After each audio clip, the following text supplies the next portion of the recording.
Mom NerissaBeatriz, a teacher and a guidance counselor, and here's my channel where you can grow positive with all the relevant topics, lessons, and tips that I will be sharing. So if you're new in my channel, please subscribe and hit the bell button for you to get updated with the next videos. Okay, so for this video, I'll be featuring a series of webinars taken from the 3-day division level webinar on career psychoeducation for grades 10 to 12 students, which I was able to organize. As a guidance counselor, it is my advocacy to help students in their career decision making. So please do watch the videos.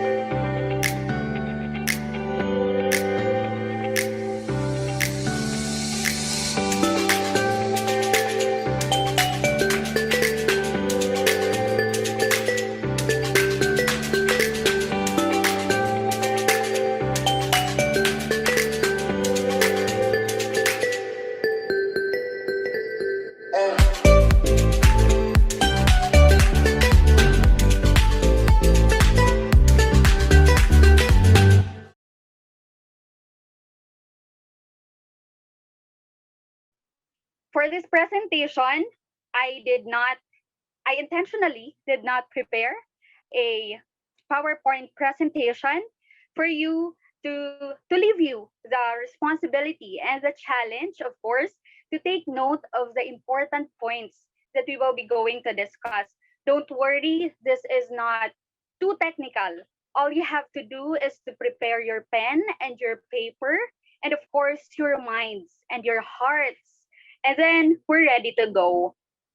So ayon, I was tasked to tackle the topic on choosing a career from a student perspective. Of course, education has so much to do with it. So to start off, let me first share with you my senior high school and college experiences. As mentioned earlier, I belong to the pioneer batch of the K-12 curriculum. Kami yung unang batch na naisalang sa senior high school. Wala kaming mga ate o kuya or previous batches na pwedeng mapagtanungan kung ano nga ba yung experience. What it's like to be in senior high school and such kasi kami nga yung una. Ang meron lang kami para panghawakan during that time ay yung information na pinoprovide ng administration, of course ng DepEd, ng school officials, and yung information na available sa internet na di nga namin sigurado kung totoo ba or reliable.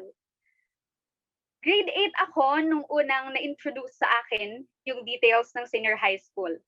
By then, I already have the idea of which strand to pursue. However, there were still hesitations.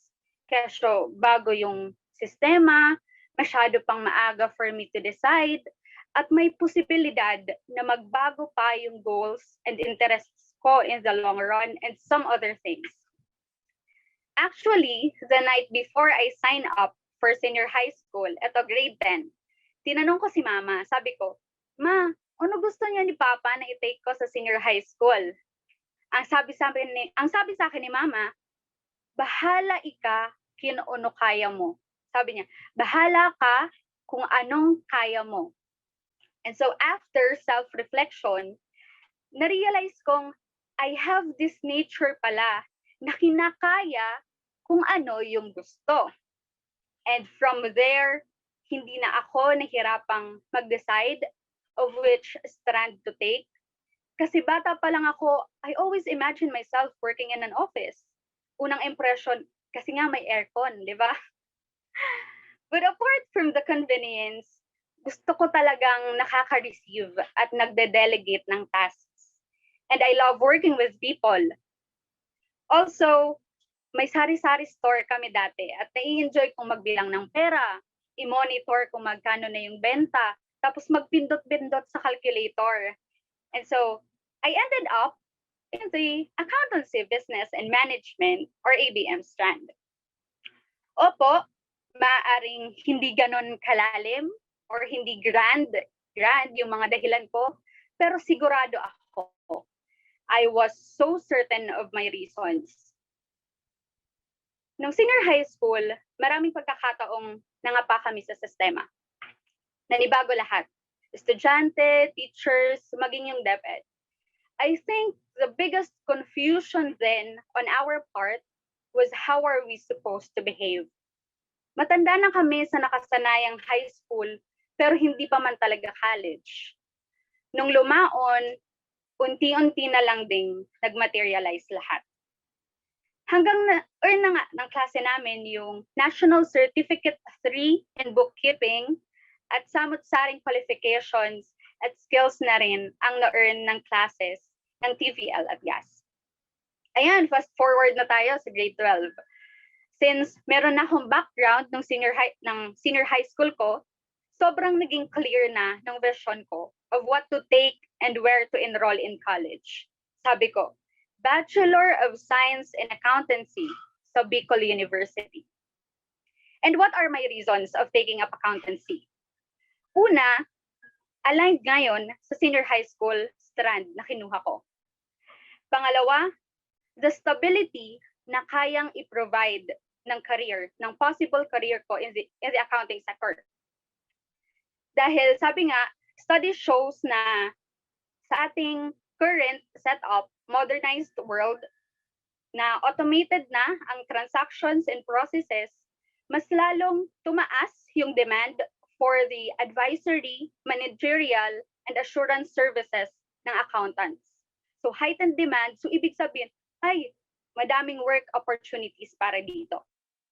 And number 3, ito, for a noble cause, kaya ako nag-accountancy. Pero sa totoo lang, na-realize ko to nung nagka-college na ako. Sabi ko, ang daming katiwalian na nangyayari ngayon sa paligid, lalo na sa gobyerno. So I think being an accountant is one of the efficient ways para isettle or at least ma-address yung inequitable na wealth distribution dito sa Pilipinas. Ayun, why accountancy? Sagot na natin. Next, why Bicol University? Yun, natakal kanina, di ba? Parang kung saan mo gustong mag-aral. My reasons were availability of the course.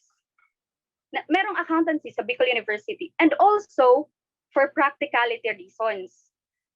Compared sa higher education institutions na nag-provide ng accountancy na may BSA program, isa ang BU sa may pinakamababang tuition fee. Second reason, about naman to sa board exam. The PRC in 2016 dubbed BU as the top performing school for accountancy in the Bicol region. So parang na-attract ako sa ganon kasi this is actually proven based sa performance passing rate sa board licensure examination for certified public accountants, and also the design and the structure of the curriculum of the BSA program itself. And for the third reason kung bakit Bicol University, it's because of employability. Nasabi ni Sir Chua kanina na it's not about the school, pero ayun, nadala pa rin ako sa ganong reason. Sabi ko, Bicol University is a big school and it really pays when you study in a big school kasi meron ng established reputation to back you up. Diba po? So yun, pinanghawakan ko yun ng sobra yung desire to take up BSA and BU up to an extent na sa BU lang ako nag-take ng entrance exam. Kaya buti na lang, but by God's grace, pumasa po ako. But a week before enrollment, tinanong ako ni Mama, sigurado talaga ikaw mag-BU ka? Kaya mo. Sabi niya, sigurado ka talagang mag-BU ka?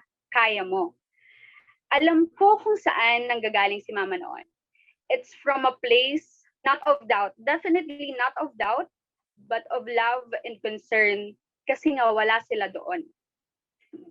Bagong lugar, wala akong makakasamang galing din dito, and BU is 65 kilometers away from home, and for some reason, I only opt to go home once or twice a month. So most of the time, hindi nila ako makakasama. Hindi araw-araw na makikita. And for a family na di naman nasanay sa ganong setup, sobrang nakababahala yun sa amin. But then I assured mama, sabi ko, Ma, kaya ko. Gusto ko di. Gusto ko to. And boom, this August po, I'll be on my fourth and hopefully, if God willing, my last year in BUBSA. So, ganun lang po kabilis. So, ayun po, there you have it. Yun po yung naging journey ko from choosing ABM strand in senior high school, eventually pursuing BSA in college, and aspiring for an accounting career in the future. So ito yung gist ng discussion natin. From what I went through and is still going through, I want to highlight and of course impart to you 5 points from my journey. 5 points. Maari pong naging madali at straightforward yung pagpili ko, but I do understand the difficulty of choosing a strand or a course. The thing is, there are many strands and many more courses to choose from. Napakarami ng pagpipilian and almost everything appears to be a promising option. Parang lahat maganda, lahat magara, yung tipong good for you, your future, and your image. At sobrang dami, nakaka-overwhelm na. Kaya marami yung naliligaw, nawawala, o kaya yung iba, natatakot ng pumili kasi baka magkamali. And I truly understand that phase. But then again, why are we having this series for? Yun nga po, to guide and to prepare you to choose. So for the first point for us to ponder is to, number 1, narrow down your choices. Bawasan, limitahan, reduce your options to an efficient number. Manageable, yung sufficient, yung worth ng time, attention, effort, and energy nyo. Sabihin nyo, Ate Sheena, paano pa namin gagawin yon? So I want to introduce to you something that I apply whenever I'm about to make big decisions. And I find this very helpful. I call this the ACW rule. ACW. A stands for available, C for capable, and W for willing. So ACW, available, capable, willing. In narrowing down your choices, you can also practice this one. And this is how it works. First, you have to make questions for yourself to answer. The first one, what are the available strands for me to choose from? You will ask yourself, what are the available strands for me to choose from? Ang maganda rito ay pwede mong i-customize at gawin pang mas specific yung tanong. What are the available strands offered in schools within my locality or within my barangay for me to choose from? O kaya within the region or the country? It's your call. Madali itong ma-achieve kasi madaling malaman ang course offerings ng schools kasi usually meron silang promotional initiatives, merong brochures na pinapamigay, pwedeng pumunta sa school at mag-inquire, basta mag-observe ng health and safety protocols. And other schools even go for online information dissemination. Relatively, napakadali lang nitong masagot. So for the second question, capable. What are the strands I am capable of pursuing? When you are capable, sabi ni Oxford, you have the ability, fitness, or quality necessary to do or achieve a specified thing. Ito yung sinasabi ko kanina na aptitude. At this point, you have to consider what you can do, your strengths. You have to identify what you are good at, what you do best. Also, you have to match these capabilities sa demands ng courses or strands that you are eyeing for. But take note po, when we talk about capabilities and demands, hindi lang to sa mental, emotional, and physical. There should also be consideration sa financial aspect. So, what are the courses or strands that I can afford to take? Good thing po, unlike before, hindi na ganon kalaking issue ang pera sa pag-aaral. Well, issue pa rin, pero hindi na ganon kalaki. Meron na po ngayong free education policy for accredited state universities and colleges in the country. This was approved nung first year po ako at technically wala pong babayarang tuition fee ang mga estudyante sa SUCs, and in some schools like BU, a big portion of other fees was also waived. Aside from that, there are also scholarship grants from government agencies. We have CHED's Unifast, the tertiary education subsidy or TES available for students in public and private higher education institutions. DOST scholarships, which are prioritizing STEM-related courses. Also, from GSIS for the beneficiaries of their members, and from TESDA as they are offering free skills training. At meron din pong scholarship grants from private corporations and individuals. Ang alam ko pong meron, dahil nakapag-apply po ako, nakapag-try, ay ang SM Foundation, ang Kamalig Bank, and ang SunWest Group, tapos ang Hana Kaup Foundation, where I am one of their scholars. Ayun po, shout out kay Attorney Pompeo and the whole HK group. For senior high school naman po, aside sa usual fees, school fees, generally, wala di bang gaanong gastos unless you opted to enroll sa private school. Pero I think may senior high school voucher pa rin naman po. So, menos gastos na. Ang alam ko rin po, may financial assistance ding binibigay ang government units sa senior high school. Also, pwede ring mag-avail ng academic scholarships, maging resident scholars ng universities, or kaya pwede ring residence scholars.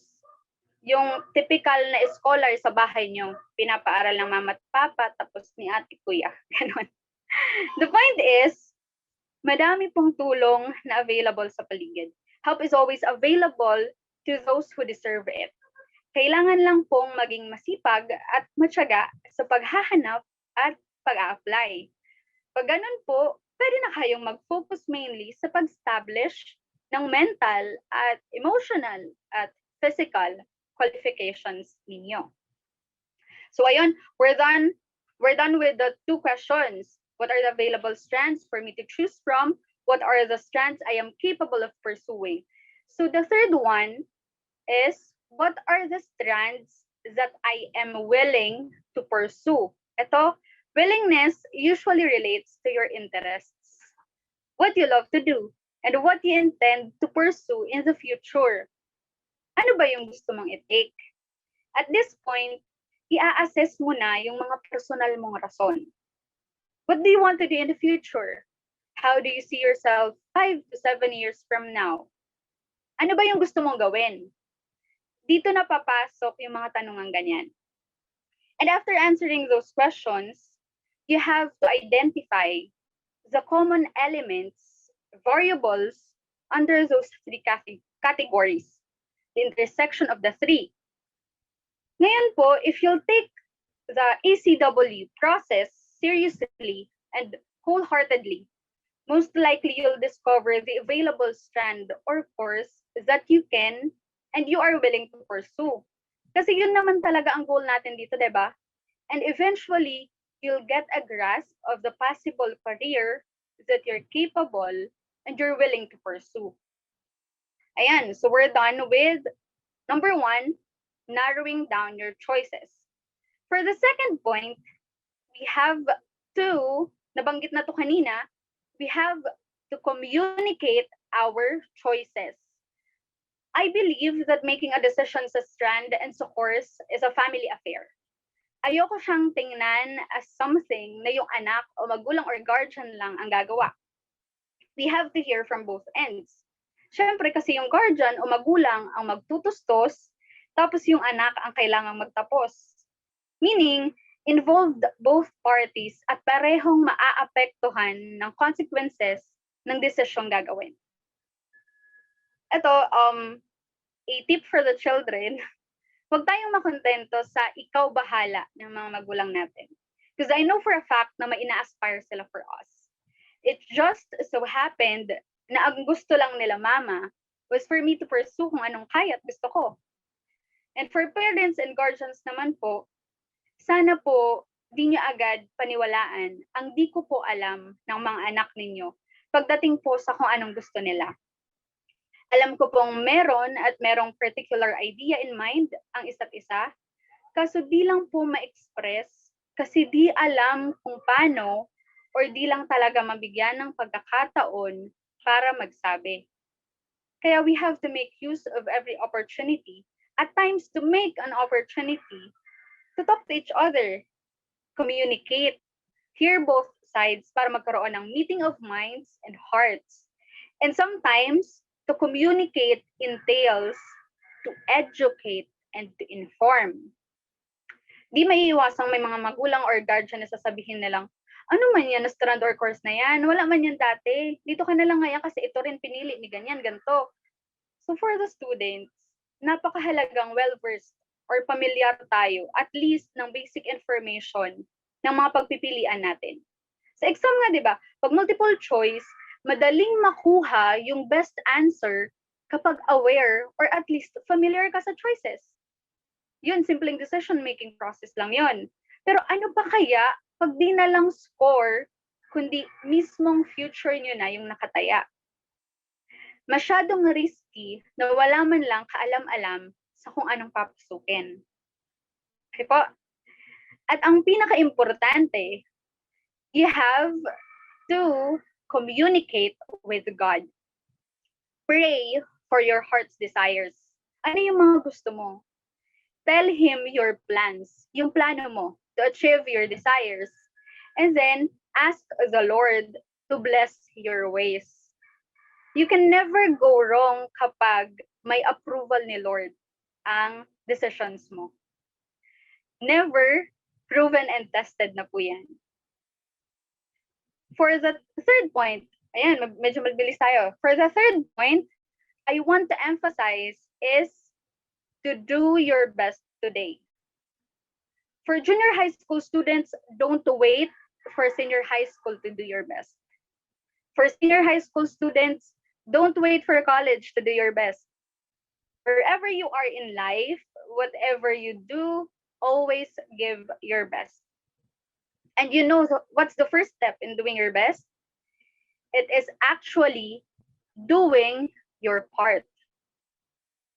When I took the buset, paulit-ulit kong naisip na, buti na lang napag-aralan namin to dito. Napag-aralan namin to dati. Buti na lang, nag-effort akong intindihin to. Ay, sayang, di ako nag-focus sa topic na to.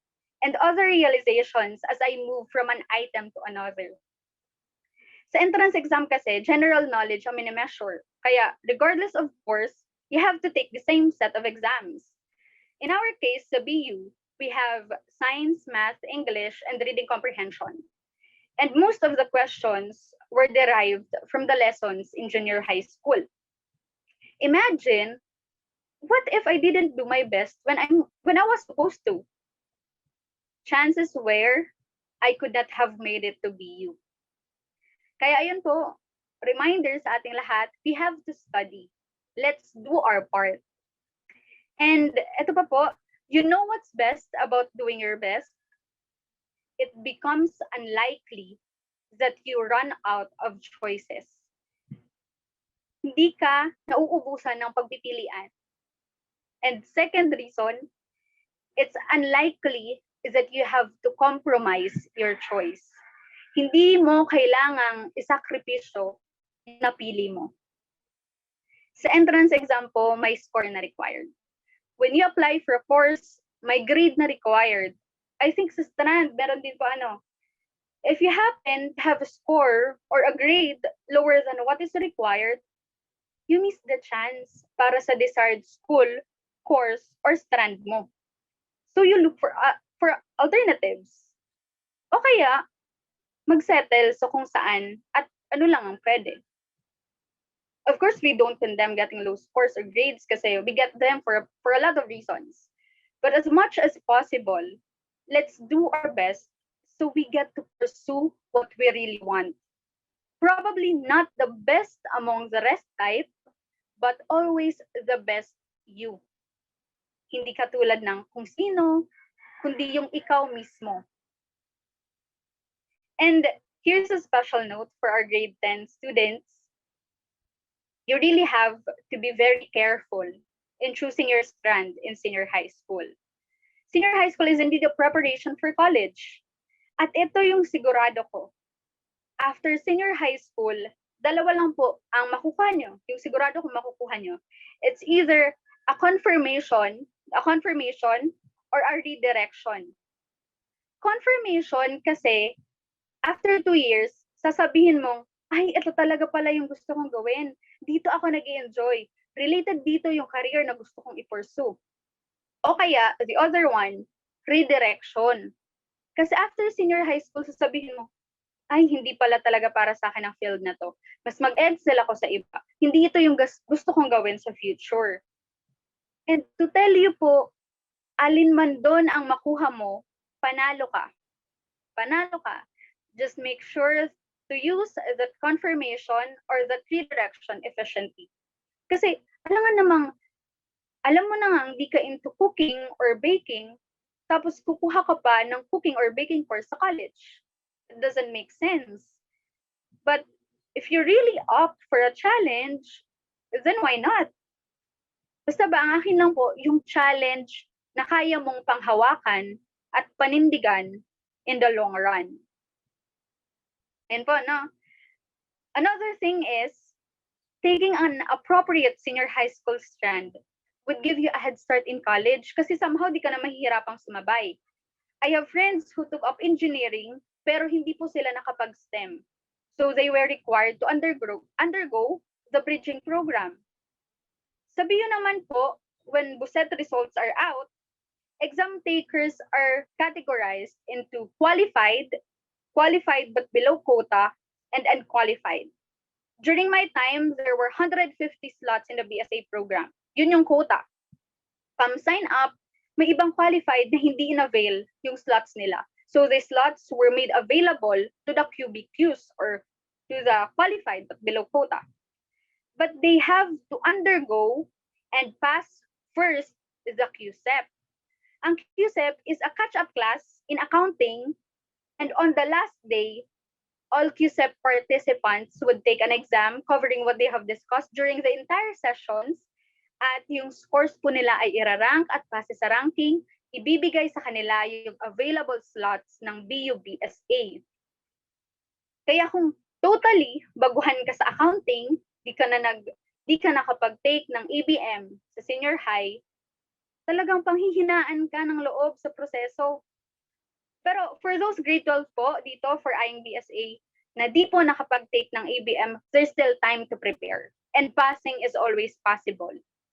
But my tip is, it's much better if you spare yourself from taking the catch-up, kaya i-aim ng qualified agad when you take the entrance examination. I think po, this is also applicable sa ibang courses and even sa ibang schools. Kaya para di tayo mapunta sa medyo alanganing sitwasyon, as much as we can, as much as possible, let's do things right the first time. Kaya kung sigurado ka naman na sa iti-take sa college, ba't paliliko o susubok ng ibang daan? Di ba po? Muli, let's always do our best, lalo na sa paggawa ng mga desisyon. Pero caveat lang po rito ha, there are bad days. Days that you can give your 100% performance at okay lang yon. You only have 80% to give, then give the best 85% that you can. Only 25%, no problem. Give your best 25%. Ang importante, we did our part and we hold ourselves accountable for the results of our actions. Ayun po, we're done with the 3 points. Ano nga yun? We have narrow down your choices, communicate your choices. Number 3 is to always do your best or do your best today. Butan. Ayan. Ulit, narrow down your choices, communicate your choices, and number 3, do your best today. And for the 4th point, it is to take that leap of faith. Take that leap of faith.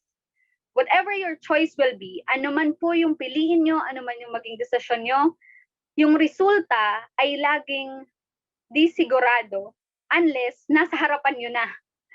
But if you choose to still go for it, despite the uncertainty, you're definitely taking a leap of faith. Sabi nga sa Love You to the Stars and Back yung movie, walang sigurado. Kailangan mo lang maniwala. And pursuing BSA and BU is my greatest leap of faith so far. Aside sa anxiety dahil malalayo sa pamilya at mga kaibigan, I also have to constantly deal with the fear of not making it. Sobrang sigurado ako sa mga rason ko at sa pinili ko. However, nagdududa ako sa kakayanan ko. Sabi ko, kakayanin ko ba? Will I survive? Will I finish it strong? But then again, I still took the leap. After that comes another and another and another one.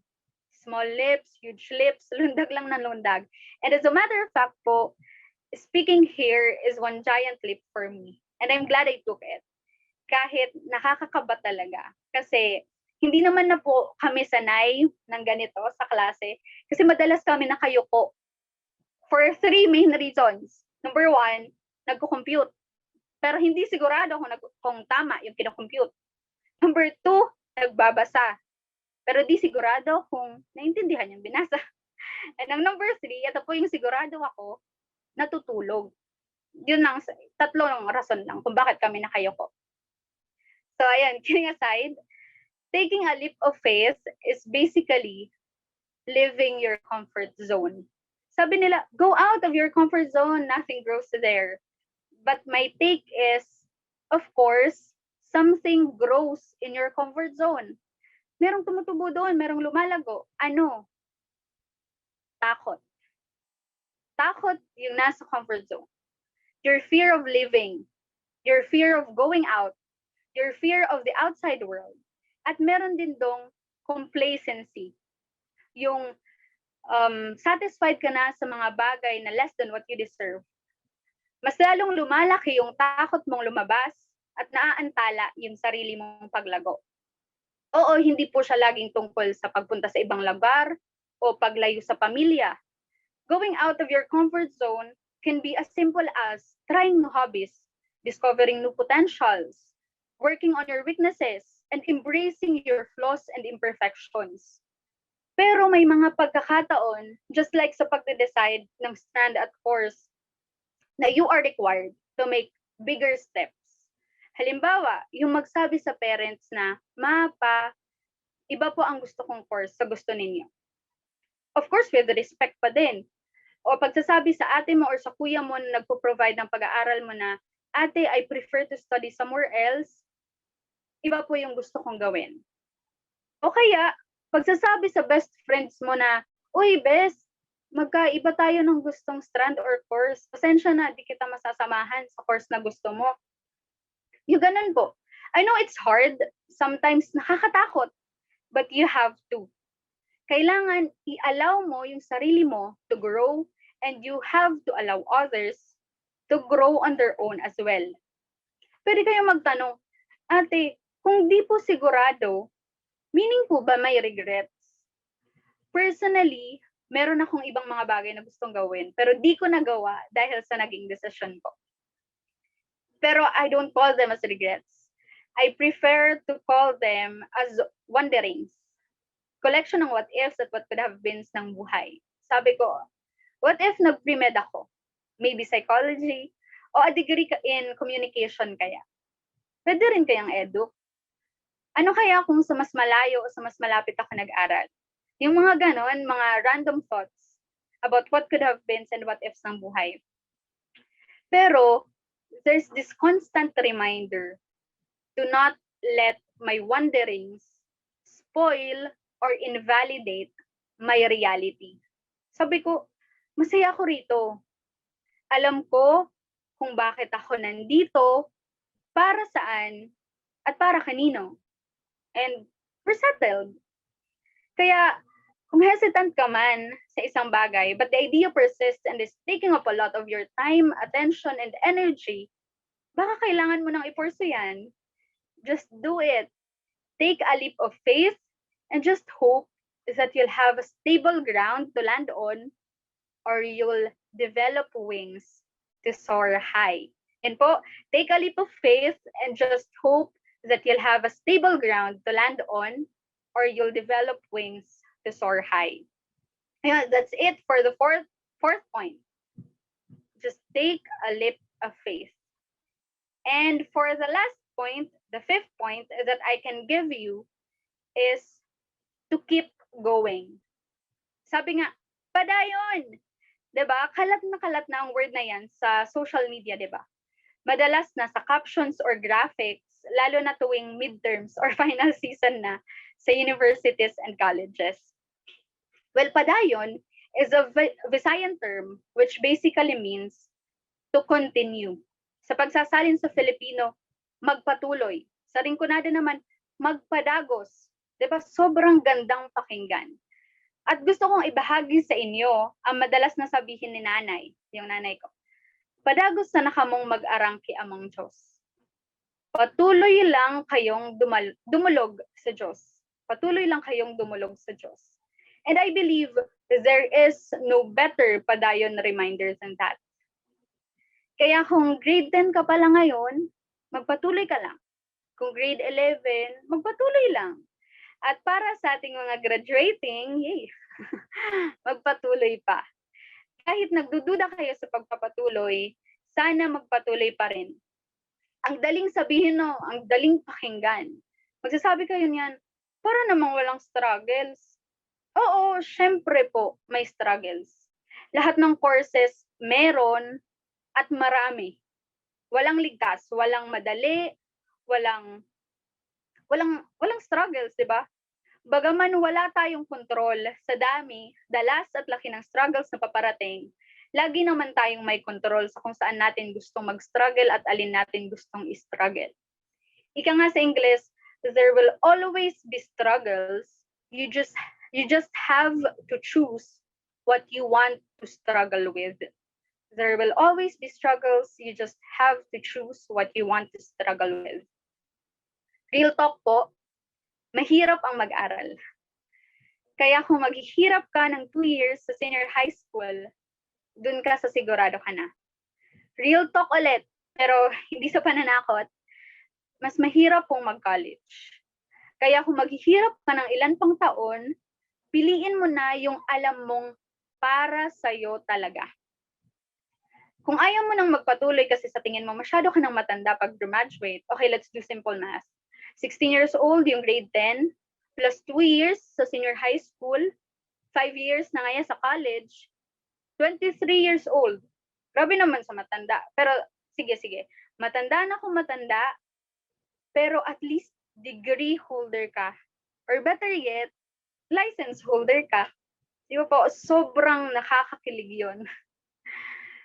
Pero kung may iba ka pa mang inaalala sa pagpapatuloy, sana subukan mo muna lahat ng paraan bago ka tumigil. Ano't ano man, rest assured, everything will work out in the end. Kaya paalala pa rin to sa lahat na magpatuloy lang sa buhay. Mahirap, lalo na po ngayong may pandemic, sobrang delikado, mas lalong nadagdagan yung uncertainty ng buhay, pero sana lagi tayong may rason para magpatuloy. At alam niyo po yung pinaka-rason ko kung bakit ako nagpapatuloy pa rin. Kasi 4 years ago, pinag-pray ko to kay Lord. At ipinagkaloob niya Ipinagkatiwala niya sa akin, ipinasa niya ako, sinusustain, and I took it as His approval. At bago pa man nun, marami nang naniwala, sumuporta, nagtiwala, na naniniwala, sumusuporta, at nagtitiwala pa rin sa akin hanggang ngayon. At yun yung di ko pwedeng basta-basta na lang isuko. And that's why I can proudly say that this whole journey is a product of trust, love, support, collaborative efforts, and a lot of prayers. Naalala ko po yung graduation theme namin noon ay mag-aaral ng K-12, handa sa hamon ng buhay. Sa speech noon, sabi raw, handa ang K-12 learners sa hamon ng buhay kasi kasama namin ang aming support system sa paglalakbay. Tama nga naman, nandyan ang pamilya, nandyan ang mga kaibigan, ang teachers, special someone, significant others, mga taong totoong nagmamalasakit at si Lord para umagapay sa atin. So I encourage everyone to appreciate your own support system. Kasi sigurado akong lahat tayo meron. Anumang paghahanda pa ang gawin mo, kung hindi mo isinasama ang support system mo sa plano at sa paggawa, hindi ka uusad ng maayos. Wala kang mabubuong maganda, mag-isa mong sinimulan, kaya mahihirapan kang magpatuloy at lalong mas mahirap ang magtapos. At ang kagandahan po sa pagpapatuloy is nare-reveal sa'yo ang mas malalim at mas makabuluhang dahilan. Bakit nga ba ako nandito? Para saan ba to? And life answers you back. You're here to make a difference, to bring a positive impact with what you love to do, which is what you are good at, which is what the world needs, and which is what you can be paid for. And this is what career is all about. Ano yung gusto mong gawin? Saan ka magaling? Ano yung kailangan ng mundo? At ano yung makakapag-sustain sa'yo? Of course, sa needs mo, para magawa pa rin yung career na gusto mong i-pursue. Maipagpatuloy pa rin yung career mo. And that's your ikigai, your life purpose. And I hope po every one of us gets to pursue a career na naayon sa kanya-kanya nating ikigai. So for the 5 points, we have to narrow down our choices using the ACW rule, available, capable, and willing. And number 2, second point, we have to communicate our choices. I-communicate sa ating significant others and most especially kay Lord to ask for His approval.